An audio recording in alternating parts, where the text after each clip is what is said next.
Hi, thanks for joining me. I'm Andrea Marcum. This is a short tennis-inspired yoga practice. Now that you are returning to programming, USTA has enlisted me to create some yoga for getting you into tip-top shape, body and mind. Each week in our 3-week series, we have focused on a different body part. This week, we're focused on hamstrings and hip flexors. I'm sitting on a yoga mat, but if you don't have one, it's totally fine. I think you would like to have something to pad your knees for this practice. So a folded towel or even a throw blanket from your couch would be great. And I happen to be barefoot, but if you're more comfortable in shoes, no sweat, no problem. We'll start seated either on your heels or in between your heels, palms up or down. Let your eyes close and see if you can start to breathe just through your nose. So we'll drop in and stop so that we can start.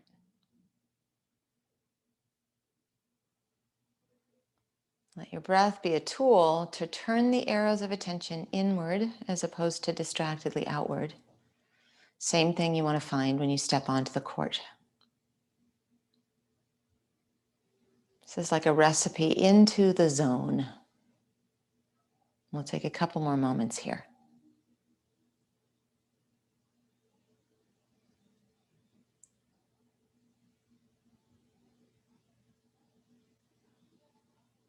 Let your eyes blink open and come onto all fours with your racket within reach. Once you're on all fours, something called cat-cow. So inhale, arch your back, just a slight glance up. Exhale, round and dome and push the ground away. You might decide that you want to pad your knees here. Inhale, arching your back. Exhale, rounding and doming. You can also curl your toes under if that's helpful. Inhale, arching. Exhale, rounding. We'll do that 2 more times each direction. A little WD-40 for your spine. Last time. Now come into a neutral spine, so that's neither the arch nor the round. And step your right foot back as if you were flirting with doing a plank position.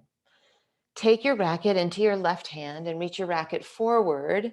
And then instead of straining through your neck, allow your head to drop down, your racket and arm to lift. So it's basically your arm and your ear aligned. And now lift your right leg and feel like there's a magnet on your racket reaching one direction and a magnet on your heel reaching the other, and push into the ground with your right hand.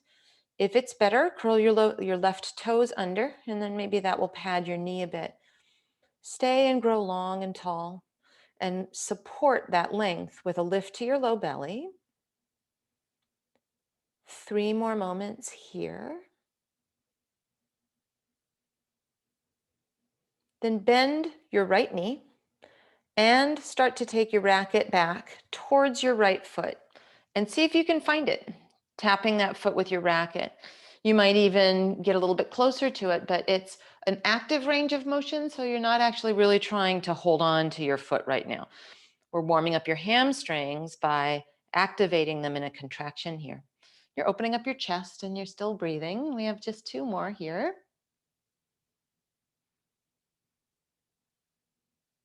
Reach your racket forward and your right leg back. Grow longer than you have so far. So really tall through the spine. And then carefully place your racket down, and then your left hand down and your right knee down. Maybe some cat-cows here would be nice. Inhale, arch, and exhale, round. If you need to shake out your wrists, I know it's a long time load bearing on your wrists, you can do that too. And then come to a neutral spine again. Step your left foot back like you're going to do a plank. Take your racket into your right hand and then reach your racket forward. Think bicep and ear aligning, so instead of strain in the neck. And then from here, lift your left leg, push into the ground with your left hand. If you'd like, you can curl the right toes under and then just grow longer and longer in the 2 different directions. 3 moments here. How's it going with turning the arrows of attention inward? And then bend your back knee and reach with your racket as if you want to touch the back foot with maybe the face of your racket. It might find its way a little bit further down, but we're active here. So you are lifting with your hamstring and bending the knee with your hamstring. And then we've got a few more moments just like this. Even here, it's not a strain in the neck. Start to glide your left leg back and off the ground, and your right arm forward and out in front of you. Let the bicep align with the ear. 2 moments, the longest and strongest you've been yet, with a lift to your low belly. And then place your racket at the front edge of your mat or front edge of your space. Bring everything onto all fours and then downward facing dog. So curl your toes under, lift your hips up and back. I think it's kind of nice to step your feet wide. If you have a mat, about as wide as your mat. If not, just wider than hip distance. Bend your knees quite a bit. If you have a mat, you can hold on to the edges of it. This is one of my favorite things. Pull the mat apart and pull the mat away from your head and just feel how long your torso is. We're stretching into our hamstrings and they were just contracting a moment ago, so you might feel evidence of that. Walk your hands shoulder distance onto your mat. Step your feet maybe hip distance unless that longer stance feels good. Start to sink your heels down to the ground. Voila, we have a little bit of a hamstring stretch. Really, the whole back body has a delicious stretch. And when you're folding like this in on yourself, it kind of gives you the idea of that not being distracted and turning outward, like you're embodying that. Walk forward so that your feet come to your hands, and then step your feet at a minimum hip distance. Take a hold of your racket and bring it behind your calf muscles. And then just hold on to it so your palms can face you. So you're pushing with your hands into your calves. You're folding at the hips and then elongate through the spine. So we're not rounding our face to our legs. You want to think of pressing into the calf muscles, lengthening your chest away from that traction that you've got with your racket behind your calves here. And it's a hip hinge that's bringing us into a stretch. I think a pretty delicious stretch in the back body, in the backs of your legs. Now you're holding the pose, but you're not holding your breath, right? 2 moments here.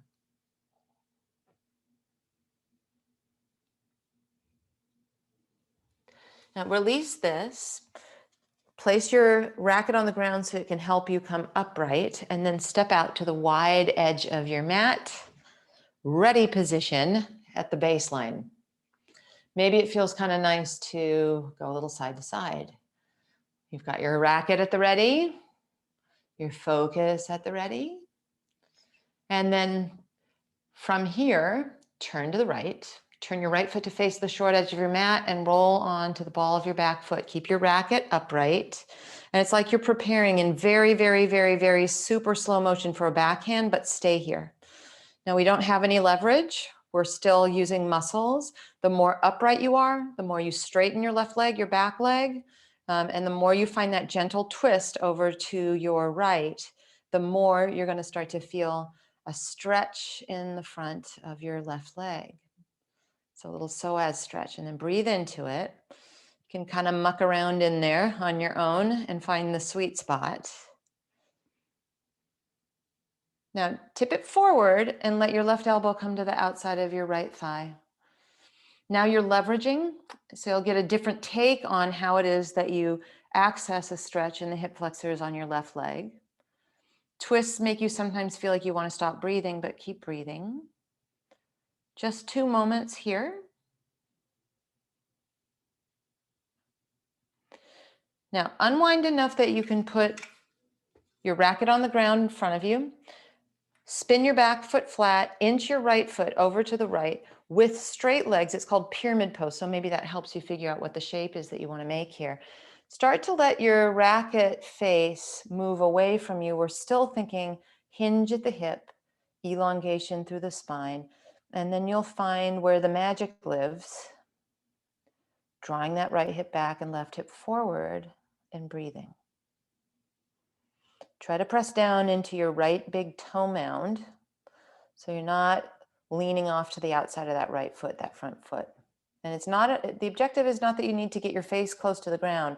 It's how long can you make your spine? And you're going to feel evidence of that in the back of your leg. And then just 2 moments.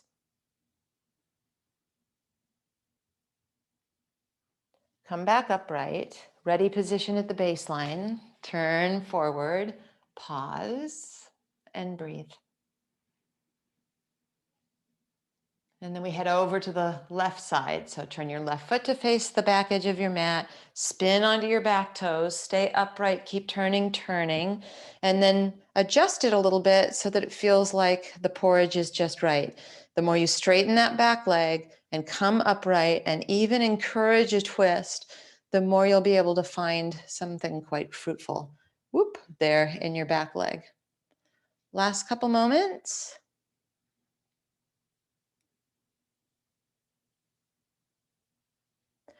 Now just tip forward and take your right elbow now to the outside of your left thigh. With the leverage, you may find a little bit of something different, even though in theory it's kind of the same stretch. Last couple moments. This is like the slowest backhand you've ever done. A freeze frame backhand. And then place your racket down onto the ground, straighten your front leg, hop the back foot forward a little bit and to the right a little bit, inch your left foot to the left a little bit, and then just let your racket start to lengthen out. Think left hip back and right hip forward. Find a place where you've got a really gooey stretch happening in your left hamstring and in your left calf probably too. Press into your left big toe mound. Breathe into the sticky business that you're bumping up against. Last few moments here.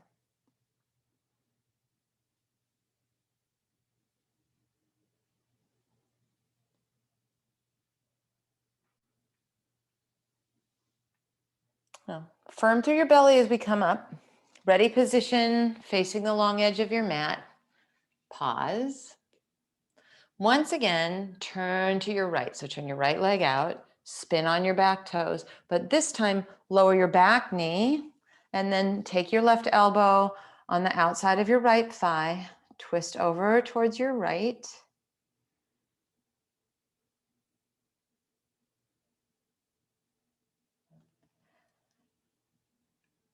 And then unwind enough that you can put your racket on the ground and reach back with your right hand for your left foot. And the racket's kind of nice to help you balance. It might be pretty tricky to grab that foot, so you can also lasso it with, your towel or anything that you find that can help you do that. The other thing is you probably will benefit from padding underneath your left knee. And the more that you're not right on top of your kneecap and a little bit more onto the quad, the better that's going to feel on your knee, and maybe the more stretch you're going to be able to access. Breathe into the newfound sticky spots here. If you think about it, we were kind of rehearsing for this on our hands and knees. 2 more moments.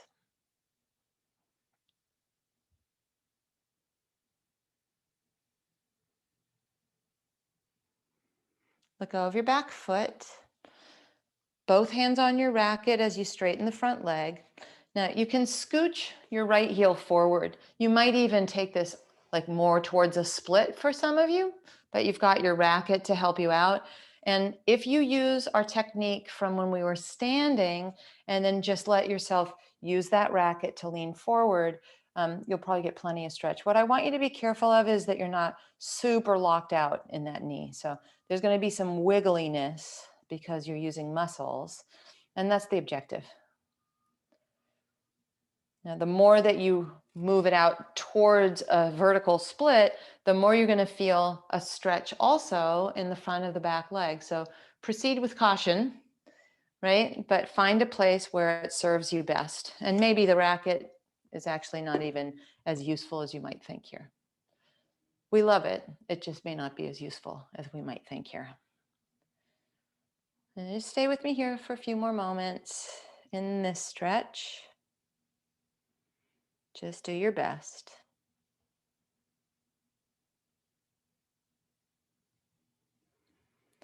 Two more. You hanging in there? Now, you always have to be careful with the transitions. Start to bend your right knee. Stamp your right foot onto the ground.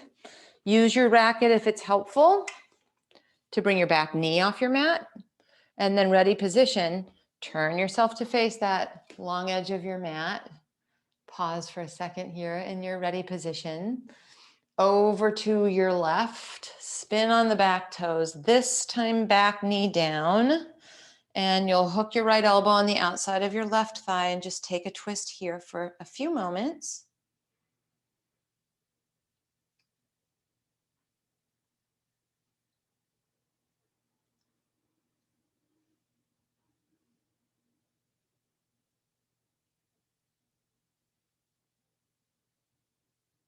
And then unwind enough that you can position your racket as a little balancing help. Maybe you have a lasso, perhaps you've got a little padding for your back knee. Reach with your left hand for your right foot, and then appreciate the stretch on the front of your right leg here, your hip flexor. And breathe.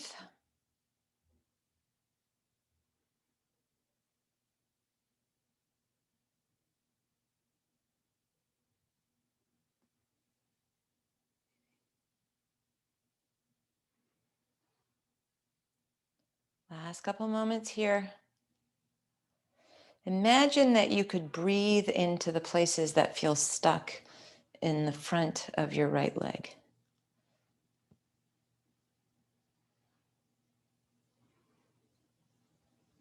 Now that's slingshotting. Let go of your back leg, and then use your racket for balance. Straighten the front leg. You can scooch that left heel forward a little bit.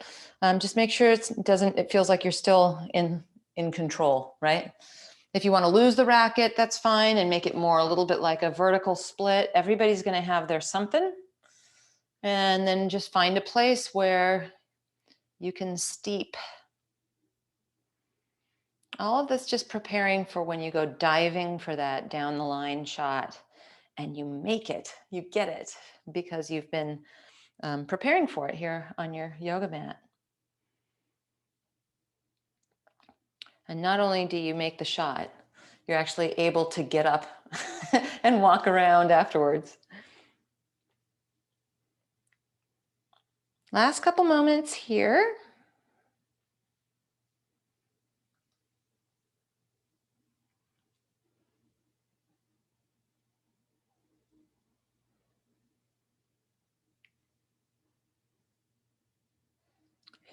This time our exit will be a little bit different, so we're not going back to the baseline.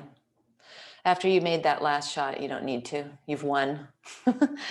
Start to find your way out. Remember, transitions, careful transitions. And then come to your knees. Move your racket within reach, but off to the side, and lie down on your back. Once you're lying down on your back, hug your left knee into your chest, and then find your racket and take your racket behind your hamstring and straighten out your right leg. Shimmy your shoulder blades onto your mat. Start to bring your right leg towards you a little bit, but here's the thing. Here's the refining that we want to find. Right hip is long, as if it's going to your left heel. And the further your racket goes up your leg, if you want to go there, the more intense it's probably going to be. But I'd like you to keep your shoulders on the ground, because any one of us could round up and desperately pull the racket towards us. It's not desperate. You're not desperate. You just made that great shot, remember? And you're ahead. You're about to win in straight sets, so you got nothing to prove. Let your shoulder heads relax into the ground, and the back of your head follow suit. Imagine that you're standing on something with your left foot, and curl those toes back. Press that left thigh bone down.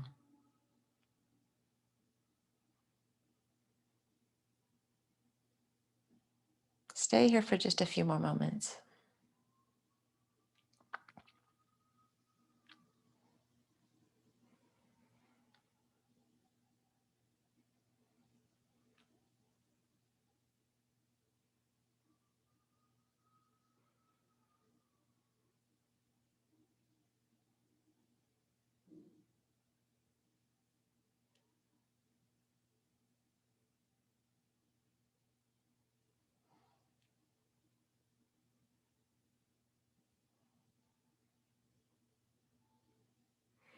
Now, let your racket come off to the side.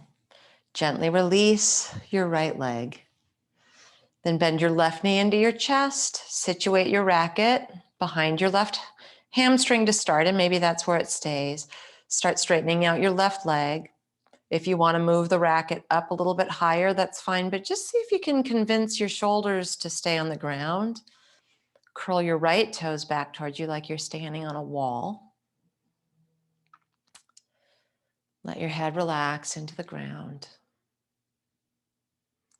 And here as well, think that you're breathing into those sticky parts. Let it be a two-way conversation between your muscles and your breath.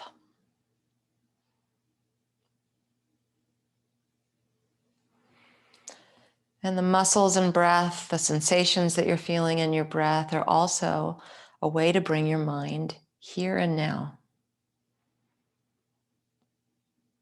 Just like when you're on the court, you want to be right where you are at that moment so you see the ball for what it is, not what you imagined it might be or what it once was before. That's mindfulness.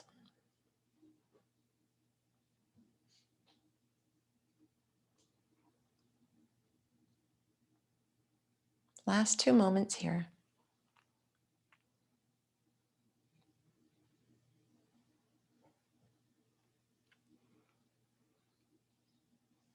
And you'll just set your racket off to the side and release that leg. And we'll take a spinal twist. So just scoot your hips over to the right. Let your knees spill over to the left. If you want, you can cross the right knee on top of the left knee.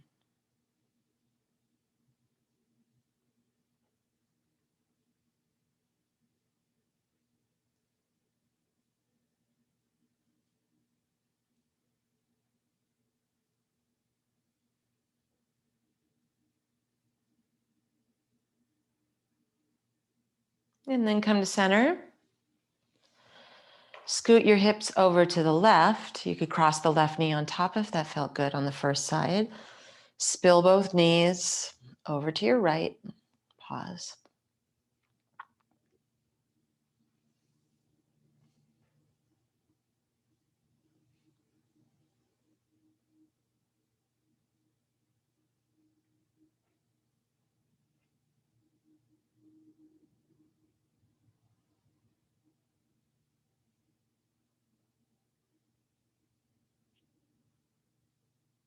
And then come down the middle. Step your feet wide and let your knees fall in on each other like you're knock-kneed. Shimmy your shoulder blades underneath you. Turn your palms to the sky. And then yet again, you have won Wimbledon or the French Open if you want, or some other tournament, but it's nice to be on grass, don't you think? One leg and the other, extend them, lie back in your victory. Close your eyes if you're willing, and then just digest this practice, body and mind.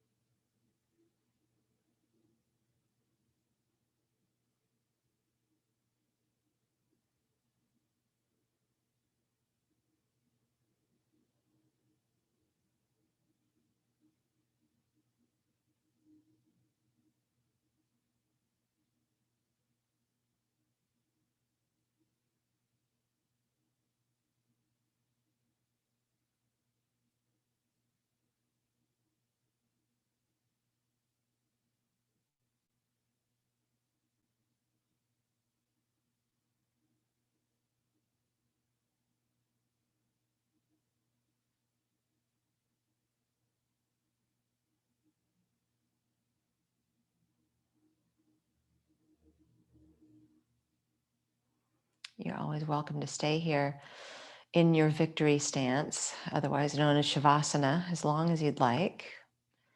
If you're ready, inhale and stretch your arms and legs away from each other. Bend your knees and roll to either side. Come up to a comfortable seat, any seat that feels good to you. It could be the first seat that we did on your heels or cross-legged. And then palms up or down. Thank you so much for practicing with me. I hope that this improves your game on and off the court. If you are looking for longer practices and more yoga to do, my website is andreamarcum.com, and your intro week is free. So you can always message me through Instagram at Andrea Marcum, hop on my site, and all of these practices will be available to you through the USTA SoCal site. You can pick them apart, use the poses individually before or after a match, but I'm hoping that you've got some stuff to work with. Thanks a million. Have a great season.